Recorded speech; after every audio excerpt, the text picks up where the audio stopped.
Hello everyone, welcome to my channel Janu's daily recipes.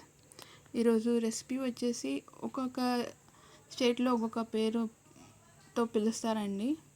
తెలంగాణలో సర్వపిండి అంటారు, కర్ణాటకలో తాలిపీట్ అంటారు. మహారాష్ట్ర సైడ్ దగ్గర అంటే నార్త్ దగ్గర దాన్ని తాలిపీట్ అంటారు. మా ఇంట్లో మేమైతే వాడప్పి అంటామండి. దానికోసం తయారీ జరుగుతుంది. ఇలా ఆనియన్స్ చిన్న చిన్నగా కట్ చేసుకొని పెట్టుకోండి పక్కన. అలాగే ఇప్పుడు చూపించిన కొత్తిమీర, అలాగే మిర్చి గ్రైండ్ చేసుకొని పెట్టుకోండి, పేస్ట్ చేసుకొని.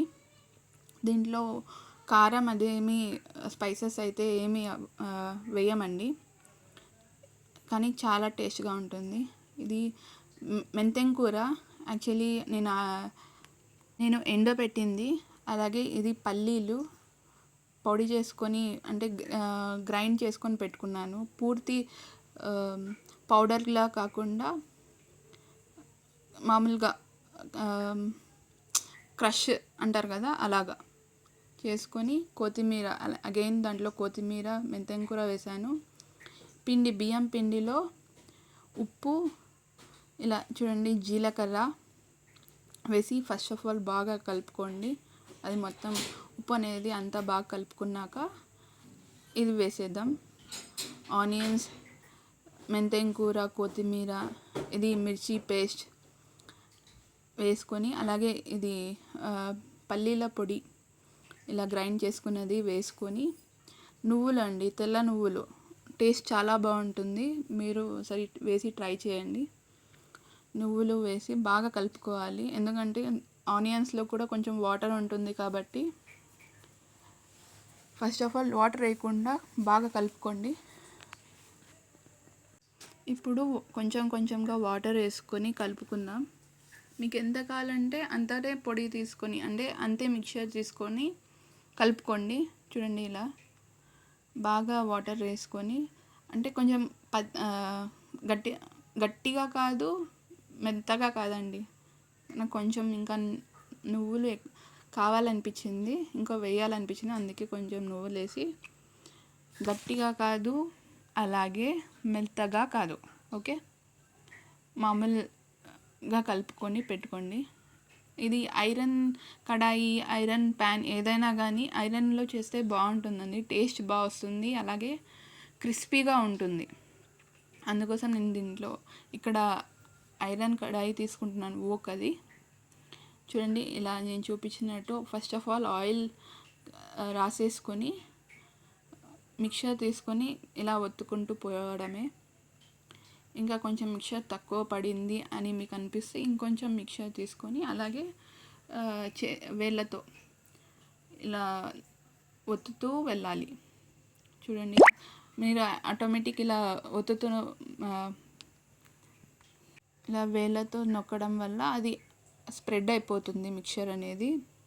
చూడండి ఇలా రౌండ్గా, ఇది కడాయి కాబట్టి కొంచెం మెల్లంగా చేసుకుంటూ వెళ్ళండి. ఇలా మొత్తం స్ప్రెడ్ అయిపోయాక మధ్యలో హోల్స్ పెడతామండి, ఎందుకంటే కొంచెం బాగా వేగడానికి, క్రిస్పీ రావడానికి. ఇలా మధ్యలో ఒకటి హోల్, అలాగే 4 sides హోల్ వేసేసి పైనుంచి ఇంకొంచెం ఆయిల్. దీనికి కావాలంటే మీరు లెస్ ఆయిల్ అంటారు కదా, అలా చేయాలని అనుకుంటే నాన్ స్టిక్లో చేసుకోవచ్చు, కానీ అది అంతగా క్రిస్పీ రాదండి. ఐరన్లో అయితే కొంచెం ఆయిల్ ఎక్కువ పడుతుంది, బట్ చూడండి ఇలా ఆయిల్ ఎక్కువే పడుతుంది, కానీ టేస్ట్ చాలా బాగుంటుంది, క్రిస్పీగా ఉంటుంది. మెయిన్ ఏంటంటే క్రిస్పీగా ఉంటుంది అనమాట. అందుకే ఐరన్లో అయితే చాలామంది ఇష్టపడతారు. మా ఇంట్లో ఫస్ట్ ఆఫ్ ఆల్ మా ఫ్యామిలీకి మొత్తం చాలా ఇష్టం ఇది. మా అమ్మ, నాన్న, మా సిస్టర్స్ అందరికీ చాలా ఇష్టం ఇది. చూడండి ఇలా బ్రౌన్ స్పాట్స్ చూస్తున్నారు కదా, ఇలా వచ్చిన వెంటనే తిప్పుతూ ఉండండి. ఇలా ఎక్కడ వేగిందో అటు సైడ్ ఆపోజిట్ పెట్టేసి వేగే సైడ్ని కింద పెట్టేసేయండి. ఇలా రొటేట్ చేస్తూ కాల్చుకోవాలి. చూడండి హాఫ్ సైడ్ అయిపోయింది కాబట్టి ఇంకొక సైడ్ పెట్టాను నేను. అలాగే వేరే ఐరన్ ప్యాన్స్ ఉంటే నేను దాంట్లో కూడా సైడ్ బై సైడ్ చేస్తున్నాను ఎక్కువగానే. దీన్ని ఏమంటే కొంచెం మంట చిన్నగా ఉండాలండి. ఫస్ట్ చిన్నగా పెట్టేసి కొంచెం మీడియం, తర్వాత మీడియం దాంట్లో కాల్చి పెట్టాలి. ఎందుకంటే దీనికి ఓపిక చాలా పడుతుంది. ఎందుకంటే మనం ఎక్కువ మంట పెట్టేసామంటే కాలిపోతుంది. అలాగే చిన్నగా పెట్టినామంటే కొంచెం చాలా టైం పడుతుంది. అందుకే కొంచెం మీడియం ఫ్లేమ్లో పెట్టి కాల్చండి దీన్ని. చూడండి ఎంత బాగా వచ్చిందో. ఇలా బ్రౌన్ అయితే చాలండి.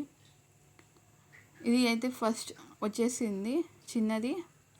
ఇది చూడండి, నేను యాక్చువల్లీ ఊరికే ఏం గట్టిగా నొక్కడం లేదు, కానీ ఎంత బాగా వచ్చేస్తుంది చూడండి. ఒక 2 minutes సైడ్ పెట్టేసేయండి. అలాగే వెంటనే తీయద్దు, అతుక్కుపోతుంది. కొంచెం 2 minutes సైడ్కి పెట్టేశాక మీరు స్పూన్ తీసుకొని తీసుకోవచ్చు. చూడండి ఎంత బాగున్నాయో. క్రిస్పీ ఉంటుంది. బ్రౌన్ స్పాట్స్ చూడండి. ఇలా గోల్డెన్ కలర్ వచ్చిన వెంటనే ఆఫ్ చేసేయండి. ఇంటి పెరుగుతో ఇలా తింటే సూపర్ అండి. అలాగే ఈ వీడియో మీకు నచ్చినట్టయితే లైక్ అండ్ షేర్ చేయండి. ఇలాంటి వీడియోస్ ఇంకా కావాలనుకుంటే సబ్స్క్రైబ్ చేసుకోండి. బాయ్.